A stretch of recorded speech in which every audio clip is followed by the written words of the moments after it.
Okay, we're holding chapter 4 of the Maimer Kol Yisrael. Yesh lahem chelek la'olam haba. So we asked the question, in the beginning of the Maimer we asked two questions. Number one, we asked, how is it that Gan Eden is an exclusive club and Tchias HaMeisim, the resurrection, is all-inclusive? The question basically is that if Tchias HaMeisim, which follows Gan Eden, is a greater reward or a greater level than is Gan Eden, so then it would seem that the higher it is, the more exclusive it should be. And yet we find the opposite, that Tchias HaMeisim, even though it's higher than Gan Eden, and one of the reasons we said, why is it higher than Gan Eden? Because neshamas that have been in Gan Eden for thousands of years are going to come down Tchias HaMeisim, and since we only go up, we only increase, so it would follow that if they, who had spent thousands of years have to come down into Tchias HaMeisim, into the resurrection, so clearly it's because Tchias HaMeisim is greater. If that's the case, it would seem that Tchias HaMeisim should be more of an exclusive club than is Gan Eden. So that was one question we asked. Another question we asked in chapter 2 in the Maimer was, why is it that we find that Tchias HaMeisim is specifically to a neshama in a guf, a neshama in a body? In other words, the premise for that question is, we know that Gashmias, that the physical is limits. Physical is something that has borders and limitation. And so if that's the case, if we're talking about a higher level of spiritual experience, so it would seem that the body would be a limitation on it. So the fact that the body won't inhibit it, that we understand. Mashiach comes, there's going to be resurrection, Hashem is going to rebuild the bodies are going to be more refined, they'll be more receptive to godliness than they are today. Okay? But the question, so that's not the question. The question really is, if you had a choice, it would seem, logically, what would make more sense, that the greater revelation should happen without a body. And yet here we see the opposite, that it's specifically within the body that the highest experience takes place. So those are the two questions we asked. We have to understand that. So chapter 3, we the question of why is it that the ultimate experience of godliness, the ultimate reward, the ultimate revelation takes place in Tchias HaMeisim, specifically to a neshama in a body. So we introduced a new topic. And then in chapter 4, we're going to introduce a second idea that's going to lay the groundwork to the answer to the first question. So we're answering the questions backwards. That's because the second introduction would follow the first introduction. After the first introduction, the first preface in chapter 3, we can then approach the second one, which is in chapter 4, which was where we're at. So in chapter 3, we said that just as we introduced the pasuk, it says Zeisa Torah Adam, that Torah is similar to man, and just as a man there's body and soul, the same is true with Torah, there's body and soul.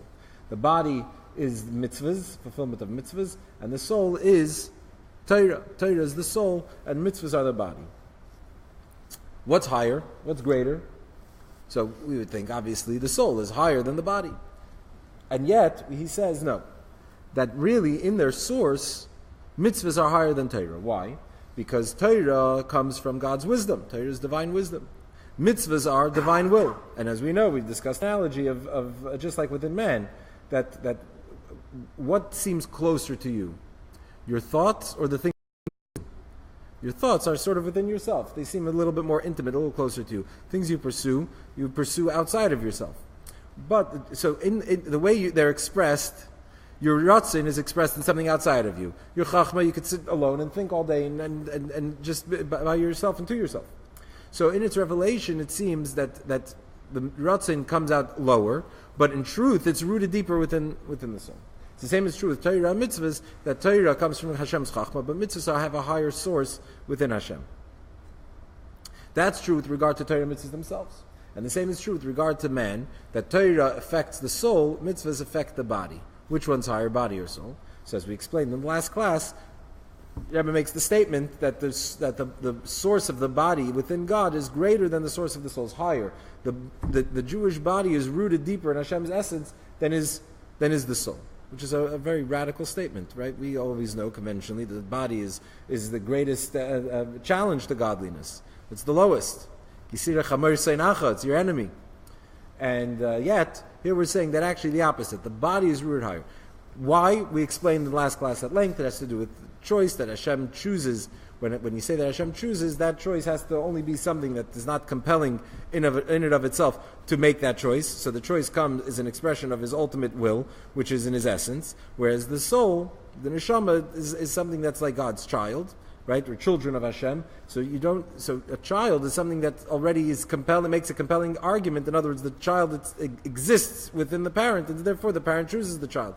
So it's not an ultimate choice. So if we say that Hashem loves us because we're His children, that's because of the soul.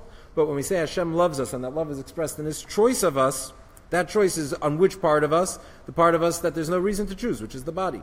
And so where is that choice? That choice is an expression of His essence, even beyond Torah. Okay, that we explained that length in the last class, let's not rehash it. But the point is that we have Torah and mitzvahs. Mitzvahs are rooted higher in God than is Torah. And body and soul, where the body is rooted higher than the soul within God. So already we see the groundwork laid for the answer to the second question, which the second question was, why is it that the highest experience is specifically to a soul in a body? Why the body? Why is it that the body is sort of an integral part of it, that it only can be experienced within the body? So we see already why. We'll get to the explanation, but the point is, we see the body is actually higher than the soul. The premise of the question is that the body seems to be a contradiction. It seems to be get in the way of the divine experience. But if we know that the body is really rooted in the essence of Hashem, is a higher source in God than does the soul, so then it would make sense why the ultimate experience is within the body, right? Okay, so we'll get to that. But now another introduction, chapter 4. In chapter 4, the Rebbe is going to introduce another introduction to the second, to answer the first question, which was, why is it that Tchias HaMesim is for everybody? If it's higher, so it should be more exclusive, not more inclusive. So now we're to chapter 4. So v'hinei yadua, d'zeh shebachiv d'kiyam ha'mitzvahs Kol Yisrael him shavim, u'bachiv d'limud ha'Torah yesh kama v'kama madreges. So we know that when it comes to mitzvahs, everybody is equally obligated. Nobody is more obligated to fulfill a mitzvah than anybody else. Every Jew is obligated just as equally. Another point he doesn't mention here, but even in the performance of a mitzvah, in the actual physical act, everybody's the same as well. Everybody's physical act is exactly the same, right? The difference is really in the kavanah. So the obligation is exactly the same to everybody. There's nobody that's more obligated to do a mitzvah than somebody else. And also, even in its observance, the way we carry it out, everybody fulfills the mitzvah the same way as well, ultimately, in terms of carrying out the act. But in Torah, there are differences. We know that there's a command of a person has to study Torah day and night. What does that mean to study Torah day and night? So it depends what type of person you are. If you're a yeshiva bacher and all you do is sit and learn all day, so then that is literally, you have to constantly be learning. But somebody who has to earn a living, somebody who has a career, so they fulfill their obligation with studying a little in the morning, a little bit in the evening. In other words, there's an obligation to study Torah day and night. But that obligation is not the same for everybody. If you have nothing else to do with your life, that's all you do, so then that is literally. But if you have a career, which you're required to, right? Sheishes Yamim Tavad, you have to work for 6 days. You have to make a living. So since you're earning a living, so the obligation for you to learn is not the same as for a yeshiva student. And you fulfill the obligation of studying constantly by studying an hour in the morning, an hour in the evening. And even within that, there are different levels and degrees to what level of yeshiva bacher you are, what level of career you have. And so even that is a scale. So we see that there's a difference between people in terms of their obligation to study Torah. So why is that? Why is it that we find that mitzvahs, everybody's obligated equally? Torah, the obligation to study Torah, the learning Torah, is different to everybody. So now we understand, right? Because mitzvahs are the ratzin of the Eibishter, and ratzin u'lamaylam is chalkus. Ratzin is beyond division. Torah is divine intellect, and in intellect there is division, there is compartmentalization. Meaning, when you study, you could learn something, you could understand the topic, and you could understand it from different angles. You can understand something in one way, you can understand something another way.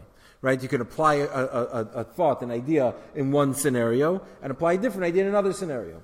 Right? So what you think and even what you understand. So there's this chalkus in Chachma. Chachma could also see two sides of an argument. But in Ratzin, when you talk about distinction, when you want something, that's what you want. And that want is equal everywhere. Right? It's not that you can't compartmentalize that want, that desire. That desire is a desire that goes throughout everything, whether it's good for you, it's bad for you, it's in this circumstance, that circumstance, it doesn't matter. This is what I want. It doesn't change. So when we're talking about the Eibishter's Ratzin, and that's his desire for mitzvahs, since that's what he wants, it doesn't matter who you are and what you do. That that desire that the Eibush has for you to perform mitzvahs is equal to everybody. Doesn't change. But when we're talking about chachma, so here, wisdom, so here, there's a difference. Somebody can do Perek Echad Shachris, Perek Echad Arvis, somebody else can study all day. Here already there's differences. So even here we see the supremacy in a sense of mitzvahs over Torah, the idea that mitzvahs, since they come from Ratzon, therefore are equal to everybody. And Torah is different. So in other words, we already start to see the idea here. You would think that since Torah is wisdom, and wisdom people are different, right? So therefore, the smarter you are, the more intelligent you are, the more of an obligation you have to study, which shows really the superiority of Torah, the exclusivity of Torah. But here already we see the fact that it's exclusive means that it comes from Chachma. The fact that mitzvahs are inclusive is not because they're less valuable, less important than Torah. On the contrary, it's because they come from Ratzon, and in Ratzon there's no distinction. So the same is true in actual Torah mitzvahs. In other words, this is with regard to Torah mitzvahs themselves. There's an obligation to study that's not the same for everybody. There's an obligation for mitzvahs that is the same to everybody. And the same is true even within their application. Just as we said in chapter 3 about the Torah mitzvahs in their source and Torah mitzvahs as they apply to the person, the impact they have on the person. Same thing Rebbe is saying over here. There's symmetry here. That the application, the study of Torah and the performance of mitzvahs, also we can say the same thing. Everybody has 613 mitzvahs. But that's not really what it says here at all. And I think if you counted it, I don't think you'll find 613 seeds in a pomegranate. The point is that a pomegranate, at most fruit, when you open a fruit, there are very few seeds. And mostly there's fruit. The fruit is not filled with seeds. It has some seeds. But a pomegranate, you open a pomegranate, what do you find? It's full of seeds. In fact, the whole fruit is seeds. So here you have two levels of understanding of this concept. Number one, just as the pomegranate is overflowing with seeds, it's not something that's also in there. You can, if you look deep enough, you'll find it. But you split a pomegranate open, and you'll find seeds. That's what you can't miss them. Same is true with the yid. He's full of mitzvahs to the point that if you were to figuratively cut a yid open, what would you find mitzvahs? But more than that, you could say with a fruit, you have fruit and you have the seed. Could you eat the seed? Mostly not. The seeds are mostly inedible. You eat the fruit. That's why you enjoy the fruit, because you eat the fruit. And the seed, you plant and you make more fruit or whatever, but you don't eat the seed. In a pomegranate, all you eat has a skin over it, and then it has a membrane that separates between the seeds, and that's all there is. There's no fruit. It's all seeds. So the pomegranate itself is seeds. So what's its definition? Seeds. It's seeds. What's the definition of a yid, even Paisha Yisrael? Mitzvahs. His qualities. So you could categorize somebody, label him a Paisha Yisrael, a Paisha, say he's a sinner. That's not his real definition. Even Paisha Yisrael, Le Mitzvahs Krima means what is he really? He's his mitzvahs. That's the sum total of every single yid, is the mitzvahs that he does. And that's found everywhere. So why is it that you find Paisha Yisrael, the Le Mitzvahs Krima? However, by limit Torah, you don't find it. You can't say that everybody is full of Torah knowledge. You find somebody who's an ignoramus, somebody who never learned Torah in his life, doesn't know anything. You find somebody that's utterly ignorant. But you can't find a person who's devoid of mitzvahs. So, because it's only possible for somebody when it comes to the revelation, or the manifestation of something. And since mitzvahs are connected to Ratzon Elyon, which are connected, as we said, to the body, and as we mentioned before, the body comes from the essence of the Eibusher, the free will of the Eibusher, which is in his essence. So therefore, mitzvahs we find by everybody. So what did we just say here? We linked a bunch of things together. This is why. In the guf. That's what we talked about in the last class. In the end of chapter 3, he talked about that idea, that the guf, the body, is higher than the neshama. Why? Because but one of acharta, the Eibusher chose. What did he choose? He chose the body. So therefore, and when you say free will, why do we say that it's free will that he chose our body? Because there's no reason for him to choose the Jewish body. Neshama, you can't say free will, because neshama is holy. Neshama is the Eibusher's child. So of course you can't say he chose there. You could say that he chose something that's not compelled, that doesn't compel him to choose. So therefore the whole choice comes from him himself. Again, when we said, remembering that whenever you make a choice, there are two things here. There's you that's choosing, and there's the thing you choose. But who chooses what? Or what chooses who? Whom? You choose the thing, or does the thing choose you? So the truth is, in every choice we make, it's really a combination. You choose the thing, but the thing also chooses you. Why does the thing choose you? Because there's a compelling reason you have to choose that thing. That thing calls out to you in some way, speaks to you on some level, and therefore you choose it. Free will means that the thing itself has no impact on your choice. The only thing that's exercising will here is the chooser. That's free will. That could really only be said. I mean, I don't want to get into the whole conversation of Bechira. It's a very difficult topic and very complex, and we'll get sidetracked. It's not really the topic here. But the point is that when we say Bechira Chavshis, in a sense, really, it's only by the Eibishter. Only by the Eibishter, and only in his essence could you say that only he's choosing. So when it comes to the Neshama, could you say that the Eibishter is choosing the Neshama? Yes, he's choosing the Neshama. But does the Neshama have an impact on his choice? Of course, because it's the just as when you choose your child, to love your child, you choose between two children, and you're choosing your child. Why are you choosing your child? Because he's your child. So yeah, you chose. But the child is being chosen, is causing you to choose. So the same is true with the Neshama. You can't say that it's ultimately free will. So where does the ultimate free will take place? When the Eibishter chooses the body. And since it's only the Eibishter here, nothing else, so which level of the Eibishter is it where nothing exists other than the Eibishter? In his very essence. So that is true. So in a sense, we're going to contrast mitzvahs and Torah. Torah is already connected to Giluyim. Meaning, as we discussed in the last class, when we talked about choosing, so we said, even, because really, and we'll see in note 33, it's a little bit more complex. Really, a parent loves their child essentially. You don't choose to love your child, since the child comes from your essence, so therefore you love them naturally. But as we explained, even that, you can't say that's the ultimate essence, the deepest part of your essence. Why? Because your essence is not definable. And if I say I naturally love my child, so that means that I'm limited to this nature. Nature means that there's already a definition. I naturally love my child. It's a natural expression. So therefore, there's already me as I assume some kind of a definition, some kind of an identity. Or my child, why do I love my child? Because I'm the child's parent. So I assume the hat, so to speak, of being a parent of the child. Since I'm the parent of the child, but I was me before I had my child. There was still me. So there's a part of my essence that can't even be described as a parent. Same is true with the Eibishter. There's a part of the Eibishter that can't be described even as a parent. It's just undefinable essence. Because he was the fullest. Right. And it's in that space that he chooses the body of the Yid. But again, so getting back to over here, there's the essence, and then there does what the Eibishter wants. That's a person that has a relationship with the Eibishter on a conscious or revealed level. That's Giluyim. Just the contrast again, and then we have to subdivide it again.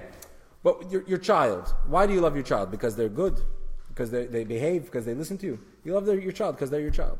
So the love is an unconditional one. Why? It's an essential love. It's an essential bond. Maybe it's because it's part of. It's part of you, and you right. So we're talking about right.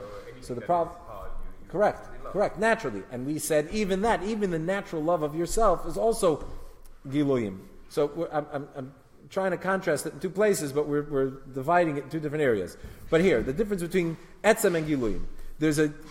When we talk about the essential bond between the Eibishter and a Yid, that bond is one that's not dependent on anything. It just is. Doesn't matter what you do. Doesn't matter who you are. You're one with the Eibishter, and therefore that nothing matters. When we talk about the whole concept of tshuva, it's all about revealing the essence. How is it that a person could screw up and yet do tshuva and repair the relationship? Because what you're doing is you're reaching in, you're revealing, you're channeling a level where your relationship with the Eibishter is not dependent on any behavior, and therefore you can undo that other thing. You're tapping into the subconscious or the non-conscious. So that's the point. When a Yid has a relationship with the Eibishter that's built on something, on doing, just like studying Torah, where we're talking about the Chachma of the Eibishter, Giluyim, the revelation. So there's more Chachma, there's less Chachma. I know more Torah, I know less Torah. You're more of a Sefer Torah, you're less of a Sefer Torah. It depends on how much you know, how much you learn. That's Giluyim. So it's possible for you to be lacking on a conscious level. Some people do more, some people do less, or observe more, observe less. But mitzvahs, which are an expression of the essence of the bond of the Eibishter. So here it's not possible for a Yid to be lacking in mitzvahs. So true, we choose to do a mitzvah. Yes, we also do mitzvahs on a conscious level. We choose with our bechira, b'charta b'chaim, we choose and we do a mitzvah. And we could choose not to do a mitzvah. Certainly a Yid could be lacking in his observance of a mitzvah. In Torah, you have like this. Torah, you can learn more, you could learn less, right? And you could be lacking Torah altogether. When it comes to mitzvahs, I could do more mitzvahs, I could do less mitzvahs, but I can't be lacking mitzvahs. So, in terms of my decision to do them or to miss out on them, that they're equal Torah mitzvahs, essentially. I could learn more Torah, I could learn less Torah, I could do more mitzvahs, I could do less mitzvahs. But with Torah, it's possible to be lacking it entirely, to be totally ignorant. The Gemara talks about somebody who's, how is it possible for somebody to violate Shabbos in many, many ways, or do a number of chatoim b'shoigig and not know, b'halamachas, there's a whole lot of arichas in the Gemara in Shabbos. So it's possible, the Gemara basically says, a person doesn't know of any of it. He doesn't know of Shabbos, he doesn't know of knows nothing. So that's how it's possible. So it's possible that somebody's completely ignorant, doesn't know anything. But in mitzvahs, you could do more, you could do less, true, but you can't be lacking mitzvahs. It's impossible for you to lack mitzvahs. Why is that? Because since mitzvahs are an expression of the essence of the bond of the Yid with the Eibishter, so therefore that exists in everybody, and it exists completely in everybody. So therefore it's not possible. So therefore even Paisha Yisrael, we're calling them on one hand Paisha Yisrael. They're sinners, meaning they choose to violate commandments and they choose not to perform commandments, and yet they're Malay Mitzvahs Krimin. No matter what they do, as hard as they try, they can't not be Malay Mitzvahs Krimin. And as we said before, Malay Mitzvahs Krimin, really, that's their definition. So it's not just that they're not lacking, they're full of it. They're full of mitzvahs. In spite of the greatest protest and efforts, they're full of mitzvahs. So why is that? Because mitzvahs are connected to essence. And in essence, there's no difference. Let's take a look at note 33 a second here. We're saying here that the lack that a Yid could possess is only on the level of Giluyim. And since Torah comes from Chachma, so Chachma is already like Giluyim, right? It's already a definition, some kind of revelation. So therefore, it's possible for a person to be lacking in Torah. Right? So he says like this, even though the source of the neshama is also an atzmos in the essence of the Eibishter, yesh leimar, since the love of the Eibishter for the Yidden is like a natural love, as we said before, so therefore, in contrast to the Eibishter's choice of the essence, of the Eibishter's choice within his essence in the body, so it's like Giluim. And still, this requires more understanding. To understand what requires more understanding, but I don't know if we can. Let's not delve into that now. The Rebbe finishes. In other words, because seemingly the Rebbe is saying the same thing as he said before, and yet there he says it, and here he's saying that it requires more research, more study. So I don't know, but the point he's saying is like this. Again, here in this Maimer we're saying that the body comes from essence of Hashem. The neshama comes already from Giluyim. The neshama is already Av and Ben, father and son. But really, we know everywhere it talks about in Chassidus that the neshama also comes from the essence of Hashem. So which way is it? So we explained really in the last class, we talked about the contrast. We're kind of splitting hairs here. Truth is that even the neshama comes from the essence of Hashem, just like a son comes from the essence of the father. But if you're going to contrast between the body and the soul, over there already we can divide that the body is rooted deeper in the essence than is the soul, as we explained. Well, you said earlier. Yeah. In other words, comes earlier within the essence of the Eibishter, which is in its deepest essence. Because as we said, ultimately, Av and Ben, the Ben takes up space to the Av. So yes, in other words, he's saying like this, since the love of Hashem to the Yidden is natural, is like a natural love, just like the natural love a person has to his son, which is the same as the natural love a person has to himself. But once I'm saying it's natural, I'm saying what? That it's the way it appears, the way it has some kind of a context. Nature means that it has some kind of a description, some kind of a definition. So it's already not the essence. Right? In its essence, everything is possible and nothing is necessary. Right? Within essence, nothing's definable, so there are no rules. He could love me, he cannot love me, equally. Everything is the same. Once I say you naturally love yourself, you naturally love your child, so it means that you're kind of forced into that. If you're forced into that, it's not the abstract possibility of anything. It already takes on some kind of a nature. So the fact that we're saying that the Eibishter loves the Yid mitzad the neshama is already not the yes. Okay, anyway. So it's similar. So in contrast to the choice the Eibishter makes in the body, we could call it Giluim, even though it's not really Giluim, even though it's really also within the essence. But anyway, so here too, we're saying ultimately that since the mitzvahs come from the essence, since they come from Ratzin, and since they affect the body which comes from the essence of the Eibishter, so therefore it's not possible for there to be a Yid that's lacking mitzvahs. It's not possible. Whereas Torah, which is already Giluim, that comes from the Eibishter's Chachma, so there it's possible for you to be lacking in that. So already here we see, so the whole, this preface here, which is a preface to answer the first question, which is why is it that the Gan Eden, which is the reward for Torah, is exclusive, whereas Olam Haba, Tchias HaMeisim is inclusive. So already here we laid the ground for that, but really we can only get to this introduction to this answer to the first question after we already introduced the answer to the second question, which is the whole distinction between essence and Gilui, essence and revelation. Okay. Now chapter 5. So now we're going to answer the question. So again, what were the two questions that we had at the beginning of the Maimer? The first question was, how is it that why is it that if Tchias HaMeisim is higher than Gan Eden, it's a greater reward, a greater revelation than is Gan Eden, we'll get into what reward means in a moment, it's greater than Gan Eden, then why is it that we find that it would seem that Tchias HaMeisim should be more exclusive, less people should get into Tchias HaMeisim to the higher level, and yet it's the opposite. Gan Eden, which is a lower level, not everybody gets. Not everybody can reach, and it's not so simple to get there, and there are different levels. But Tchias HaMeisim is for everybody. And the second question, which is, why is it that Tchias HaMeisim, if it's a higher level, why is it that it's specifically to a neshama in a body? Why is it that it's experienced ultimately within the body? It would seem if it's higher, you can have more of an experience without the body. The body seems to be an inhibitor to godliness, and yet we're saying the higher levels experience dafka in a body. Those are the two questions. And here we're going to answer in chapter 5. Kol Yisrael yesh l'chelek l'olam haba. This is then the meaning, where we say that every Yid has a part in Olam Haba. And as we explained right in the beginning of the Maimer, that Olam Haba here doesn't mean heaven. It means Tchias HaMeisim. That even though the revelation of Olam Haba, meaning the resurrection, is greater than the revelation that is in Gan Eden in heaven, this will be experienced, Tchias HaMeisim will be experienced by every Yid. Why is that? Because what is it that happens in Gan Eden? Gan Eden is a reward for the Torah that a person learns. Gan Eden is about a reward for the Torah that you studied in this world. So you study Torah in this world, and then you go to heaven, you reap the reward of it. What does it mean that you reap the reward of it? What's the pshat? What's the meaning of reward? The Rebbe doesn't even use the word reward. Yeah, he just says the gili of Torah shalem de melam haza. And notice he doesn't say the word schar, right? I'm bringing the word schar in for a reason here, which is generally we talk about in those terms. Heaven is a reward for Torah. Tchias HaMeisim is a reward for mitzvahs. What do we say when we say reward? What do we mean that it's a reward? So the concept of reward is not to be understood literally here.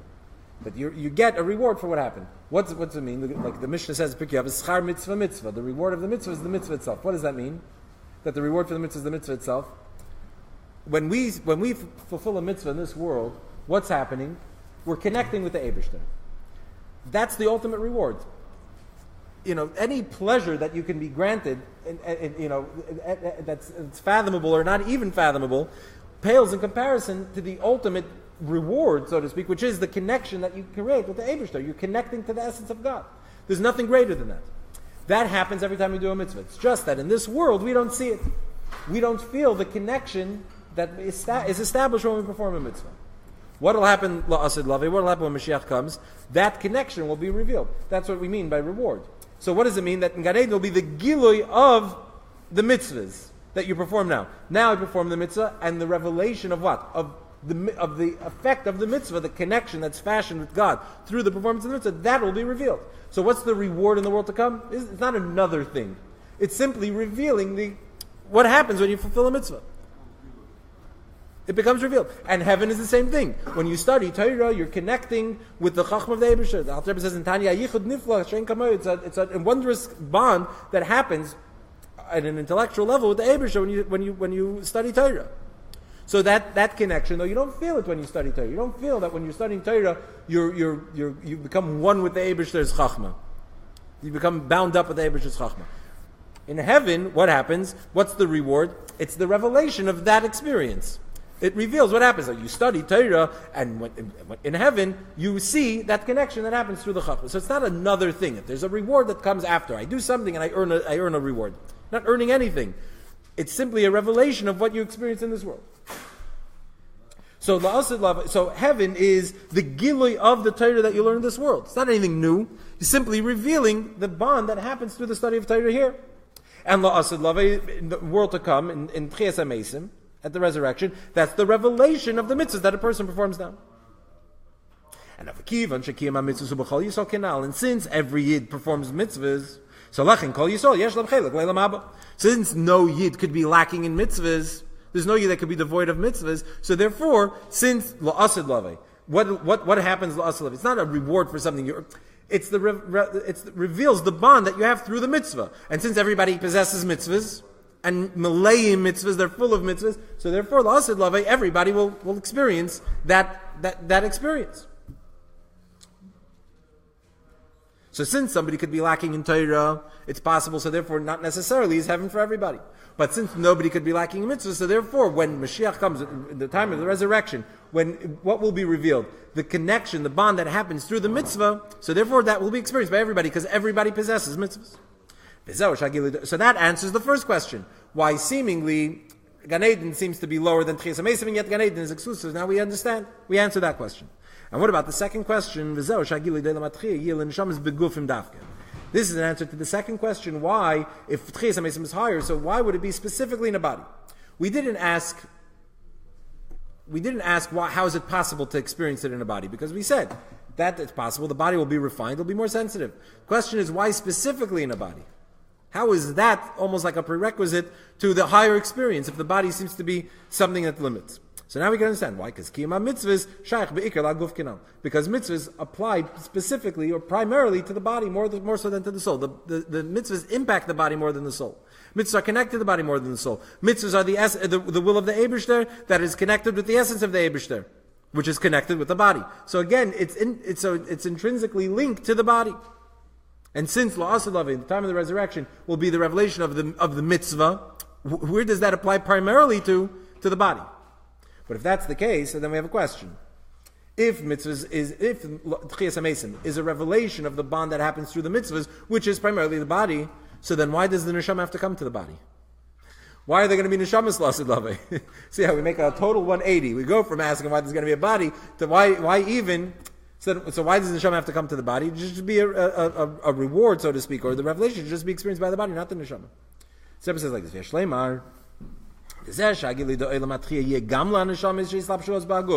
see that that contrast, this jump we make from one extreme to the other. We have to address why is it that there's even going to be a neshama la'asad lavei?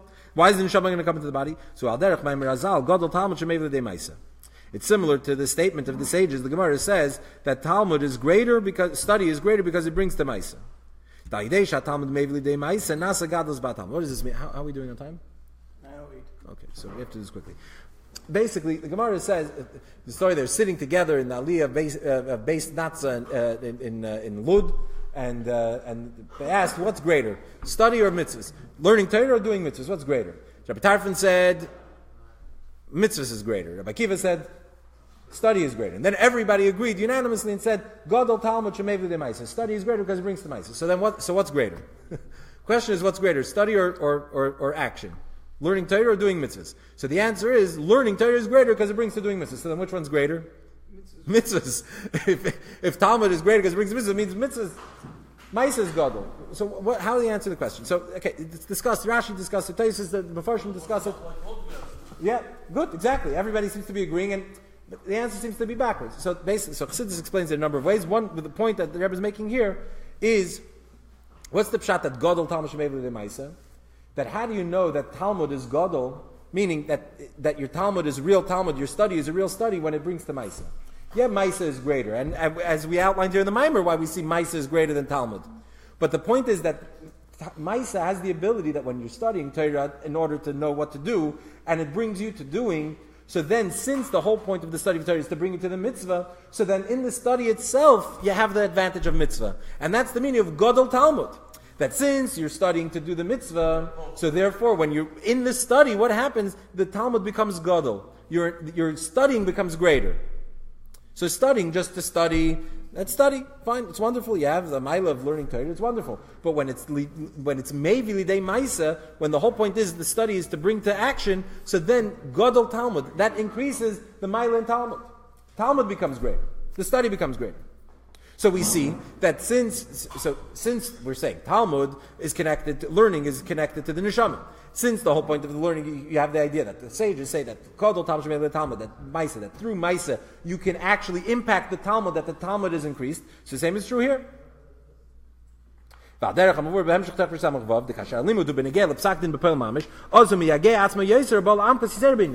true even in the Talmud itself. The Talmud is deeper, as he says in Samach Vav, that when a person studies, in order to know the bottom line, he studies more intensely and he's more focused in his study than when he's studying Stamazai. It's like if you're preparing for a test, suddenly you know things better than if you're not preparing for a test. Why? Because you have to know the bottom line.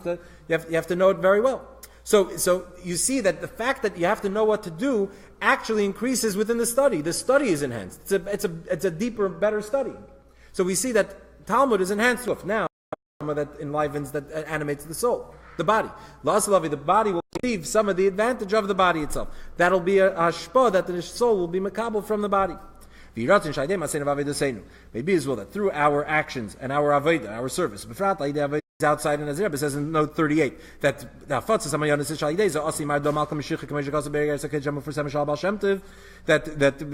Hafatzas Mayanis we will actually bring about the Geula. So through our avodah now, and especially through spreading the Mayanis, so Niska L'Limut Teras Shel Mashiach will merit studying Teras Shel Mashiach